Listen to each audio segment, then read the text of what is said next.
stories so history is properly recorded.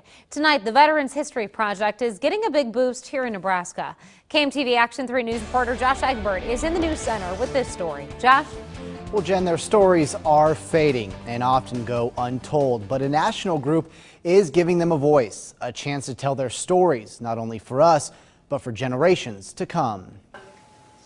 It's kind of emotional to revisit some things. Matt Kelly is telling his story, a story that includes Iraq and war. Just some of the emotional stuff that my wife had to deal with when I was deployed. That's probably the most difficult to hear and talk about. He's telling his story to his wife Jennifer about his year-long deployment. I think I was saying earlier how sometimes it seems so long ago, and yet it's still so fresh in your mind.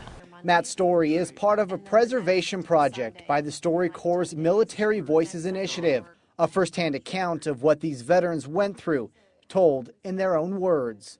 And so I do think that we owe it to our succeeding generations to record our history and what has happened to us. StoryCorps has interviewed more than 1,000 veterans across the country, from World War II to Vietnam and Korea, to the wars in Afghanistan and Iraq.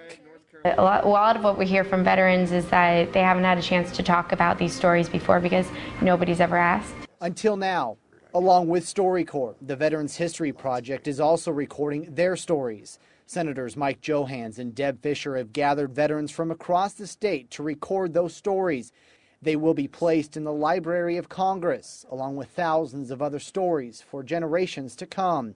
Something Matt hopes his kids and future grandkids take advantage of. Certainly I'd like my kids to know what I did in the past in my military career, especially when going to war.